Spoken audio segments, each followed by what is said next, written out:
After my wife died, I didn't tell my son about the $35 million inheritance. Thank God I stayed silent. Life has a strange way of testing our hearts. Sometimes, the choices we make in silence speak louder than any words we could ever say. This is the story of a father, a grieving husband, and a son caught in a web of innocence, and the $35 million secret that could have destroyed everything, if not for one silent, difficult decision. My wife, Angela, passed away on a Thursday morning. The sun was shining that day, but in my world, it felt like midnight. My name is Thomas, and I thought I was prepared for the storm that came with losing her. But nothing prepares you for the day your partner takes their last breath. We buried her in a small cemetery outside town. Only close friends, family, and our son, Ethan, who was just 17. His red eyes told stories he didn't have the words for. He clutched her favorite scarf as if it could bring her back. Ethan, trembling. Dad, what are we going to do now? Thomas, one day at a time, son. One day at a time. But what Ethan didn't know was that her passing came with something unexpected. A $35 million inheritance left behind by her late father, who recently passed as well. Money that, according to the will, automatically transferred to our son. But I didn't tell him. Not yet. And thank God. I stayed silent. Inside a lawyer's office. Papers stacked neatly. A tense atmosphere. Lawyer. Mrs. Angela had a trust written in her name. Due to her passing. The funds, $35 million in assets, are to be released to her son immediately. My hands felt cold. My heart raced. Thomas. He's still a kid. Lawyer. That's why you're the custodian for now. But he has legal access at 18. I nodded, but my mind was battling itself. My son was grieving, confused, vulnerable, and money that large. It doesn't just change lives. It changes people. And I wasn't going to let grief and wealth collide to destroy him. Not after everything. Home scenes. Empty kitchen chair where Angela used to sit. Silence at dinner. Ethan started withdrawing into himself. He quit basketball. Stopped going out with friends. His grades dropped. Sometimes I'd hear him crying at night.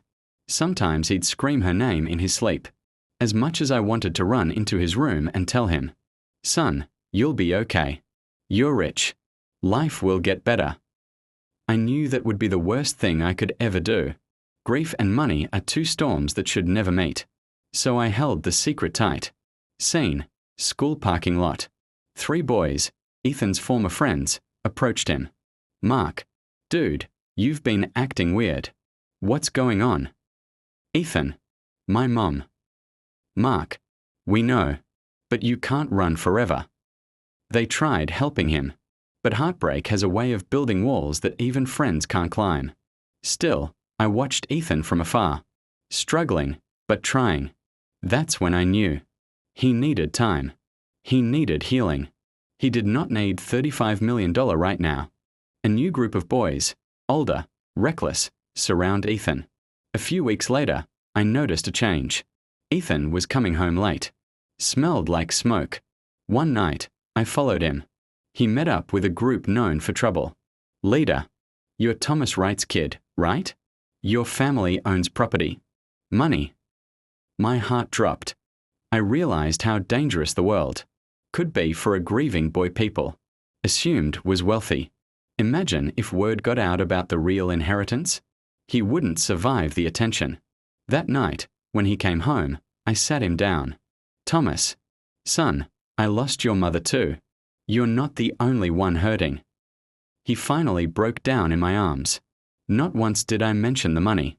He needed love, not wealth. Months passed. Ethan slowly began coming back to life.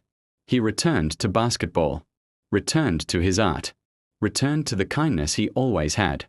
One evening, he handed me a drawing of him and his mom. I cried, harder than I expected. "Ethan, I think I want to make her proud. Live right. Help others maybe."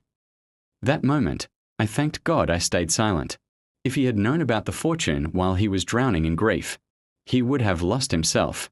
Money would have filled the empty places temporarily, but it never replaces healing. Living room filled with family and friends. Laughter. A cake glowing with candles. When Ethan turned 18, I gave him a letter. It was from his mother, written before she died.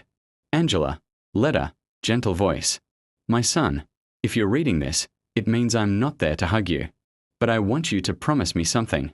Choose kindness. Choose humility. And choose integrity. Your inheritance will come when you are ready. But remember, the greatest wealth you will ever have is the man you become. Ethan looked up at me, confused. Then I explained the truth. All of it. The money. The silence. The responsibility. He didn't get angry. He didn't shout. He didn't ask why I kept it from him. He simply cried and hugged me. Ethan, Dad, thank you. Weeks later, Ethan came to me with a folder. Ethan, I've been thinking about Mom's letter, and I want to do something meaningful. Inside the folder were sketches, plans, and ideas for a charity foundation in his mother's name, scholarships for struggling kids, fundraisers for widows, support for grieving families. I felt a warmth inside me. He didn't see the money as a reward. He saw it as a responsibility. And that's when I thanked God, truly, for keeping silent. Not because of the money, but because silence gave my son room to grow into the man his mother hoped he'd be. My friends, I want you to know that life will test us. Grief will shake us. Money will tempt us. But character will define us. Sometimes, silence is not deception. Sometimes, silence is protection. And sometimes, the greatest gift you can give someone is time to become who they truly are. Moral lessons. Healing comes before wealth. Money without maturity is dangerous. Parents must protect their children emotionally, not just financially. Character is a greater inheritance than money. Love guides better than fear or secrecy, but timing matters. My name is Thomas Wright, and staying silent saved my son, saved his future, and fulfilled my wife's final wish. Do you think about this, my story? Drop your answers in the comment section.